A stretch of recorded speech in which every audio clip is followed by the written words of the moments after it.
People keep saying cold calling is dead, but many successful businesses rely on cold calling to drive revenue every day. Whether they are Fortune 500 companies or high-growth startups, they all have sales teams that keep on dialing numbers day in and day out.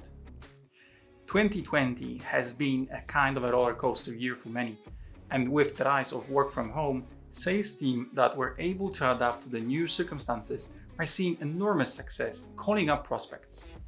So does cold calling still work in 2021? And the truth is, if you are still doing cold calling like it's a Wolf of Wall Street movie, you might as well not do it at all. Too much has changed in the last 20 plus years, which is why I have put together 10 of my top cold calling tips for startup founders and B2B sales pros who want to make more sales and close more deals using methods and cold calling strategies that work now in 2021. I hope it does sound interesting to you and it will help you achieve your sales target for this year. So now hit the subscribe button and press the notification bell, and we can start with the top 10 tips for cold calling in 2021. I have time, you know? You don't have to hurry. No? Just subscribe and press the bell. Yeah, done? Awesome, appreciate that. Now, let's dive into our compilation of everything you'll need to know in order to nail your cold calling game this year. Cold calling is not a waste of time. It's time we stop listening to the so-called experts who say it's a waste of time. These are probably the same people who go about cold calling the wrong way by failing to follow the tips listed here. There are 6 cold calling myths that we need to debunk right here, right now. Cold calling is dead. Cold calling is an outdated practice. Cold calling is a forced activity. Cold calling is way too interruptive. Cold calling causes reps to become too robotic. Cold calling is a number game, and quality is not important. Sales mindset. How to recover from a bad sales call when cold calling goes wrong. A particularly painful rejection can totally deflate your sales attitude. But don't forget, failure is a part of your sales process.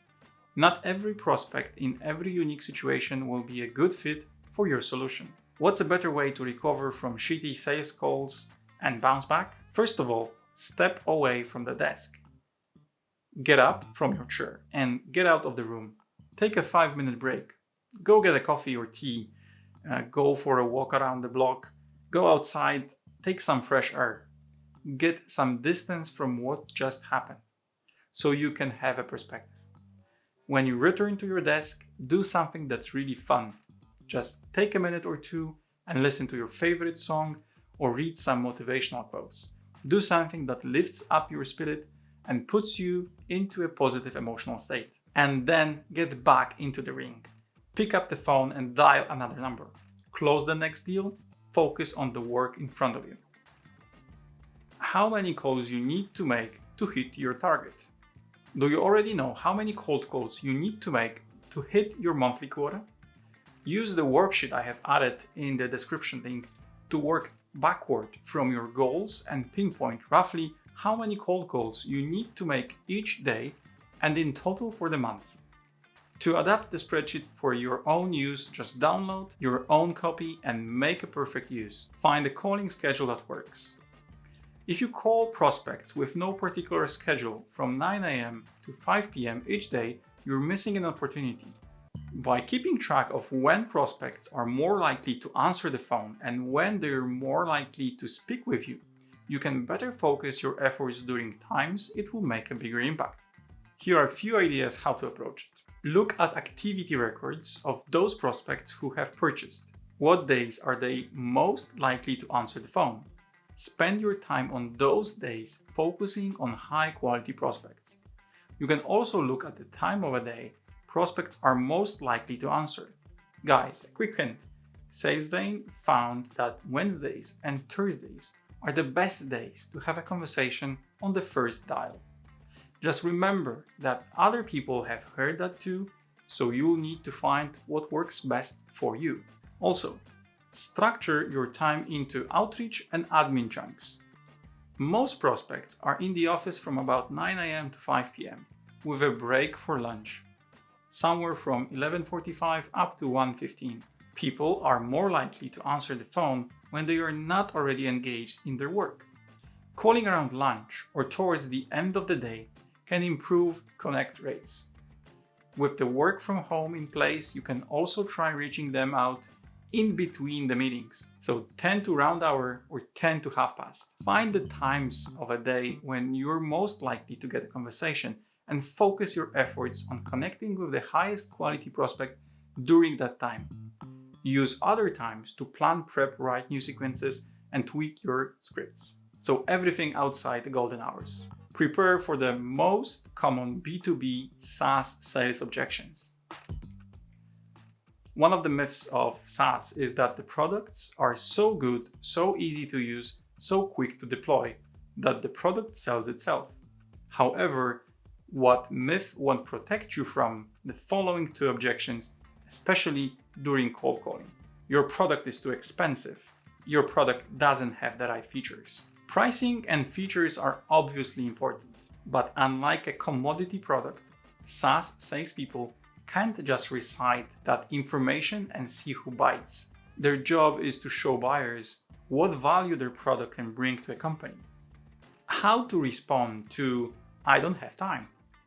Unless you happen to cold call someone whose pregnant wife is about to deliver, it's pretty likely that the excuse "I don't have time" is just a polite way of saying "go away," or "what you're offering is not a priority for me."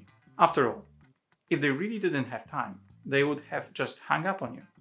And they probably wouldn't have picked up the cold call in the first place. And yet, your average salesperson still hears "I don't have time." They stutter, get nervous, and hangs up. It's a difficult objection to deal with. We are not used to responding proactively to "I don't have time."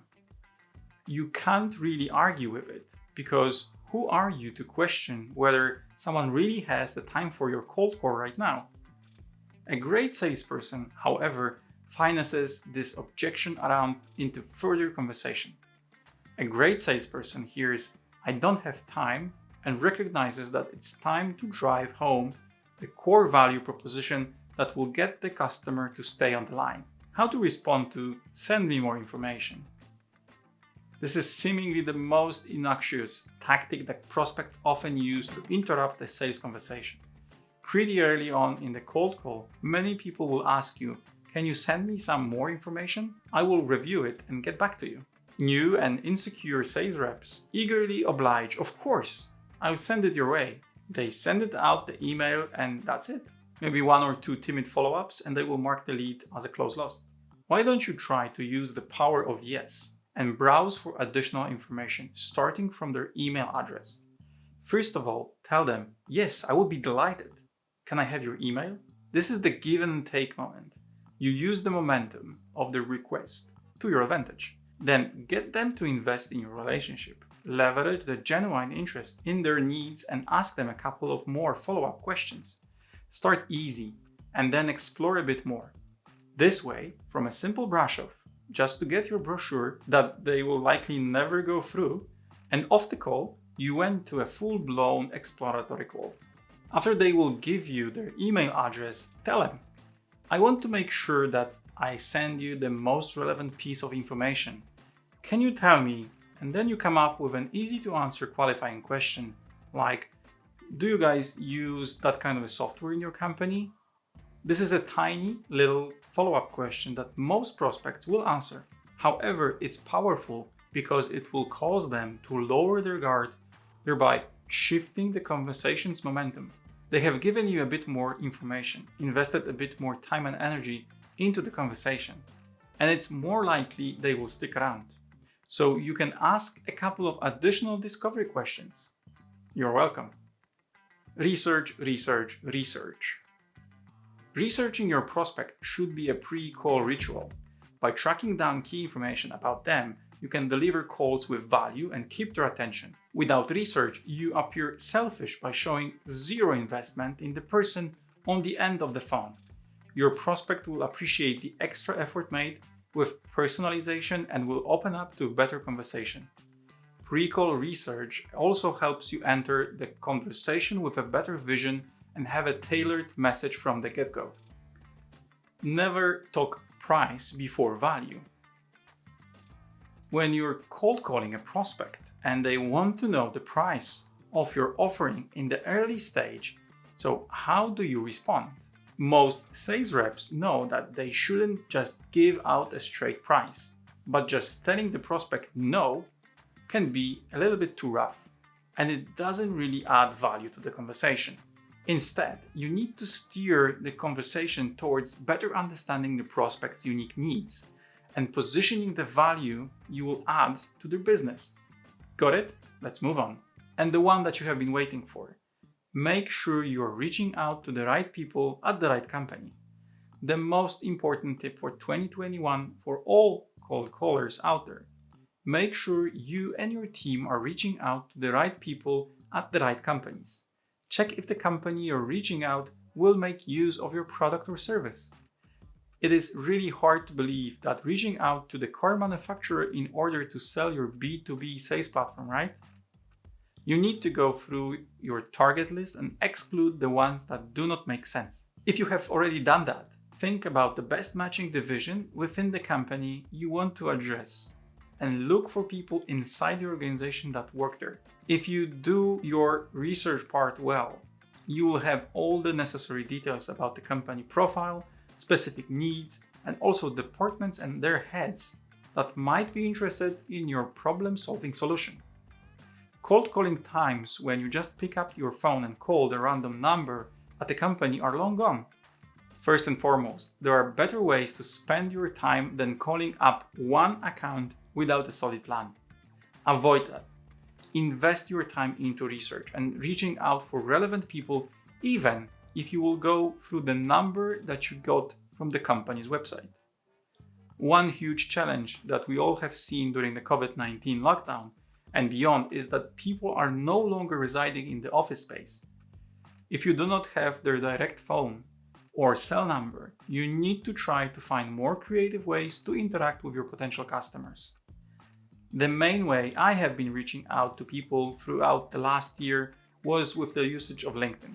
Applying the same technique outlined above, you can effectively reach out to relevant stakeholders and make cold introductions and move swiftly from the first call into meetings and discussions around solving their problems. Those were my top 10 cold calling tips for 2021. In the next videos, I will unwrap all the 10 tips, delivering some detailed techniques that will help you in your cold calling activities. So if you haven't already done that, let's connect. So subscribe now and press the notification bell, and I will let you know when the next video is up. Thanks for watching this and see you next time. Cheers!